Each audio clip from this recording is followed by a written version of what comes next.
کرشماتی خصوصیات بھلا کیسے نہ ہوتی۔ تاثیر اس وقت پیدا ہوتی ہے کسی بھی شخص کی بات میں یا اس کے پیغام میں جب وہ غیر معمولی طور پر مخلص ہو اور بہت شدید درد محسوس کرتا ہو کسی شخص کے بارے میں یا کسی صورتحال کے بارے میں۔ علامہ اقبال کو یہ فضیلت حاصل ہے کہ انہوں نے ہم سب کو ہماری پیدائش سے بھی پہلے اپنی آہ سحرگاہی میں یاد رکھا اور اپنے نالہ نیم شب میں یاد رکھا۔ ہم ان کا احسان کیسے اتار سکتے ہیں؟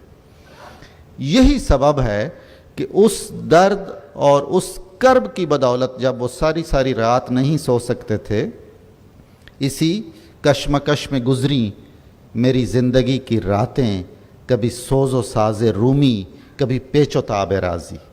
اللہ تعالیٰ نے ان پر بڑا فضل کیا ہوا تھا، کسی نوعیت کی ان کی زندگی میں کمی نہیں تھی، بہت آسودگی سے وہ زندگی گزار سکتے تھے، بہت سارے عہدے حاصل کر سکتے تھے، آنے والی نسلوں کے لیے ملک میں اور ملک سے باہر غیر معمولی سرمایہ اکٹھا کر سکتے تھے جو کبھی ختم نہ ہو۔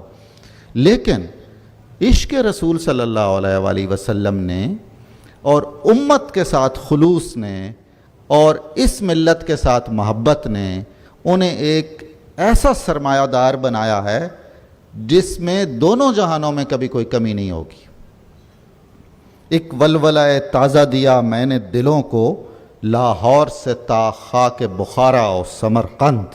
خود انہیں یہ احساس تھا اور ان کی یہ بات حرف حرف صداقت پر مبنی ہے۔ اس پورے خطے میں جتنا زیادہ گرمایا ہے اقبال کے پیغام نے ہمارے دلوں کو اور ہمارے جذبوں کو اور ہمارے احساس اور ہمارے شعور کو، اس کی کوئی اور نظیر نہیں ملتی ہے۔ تو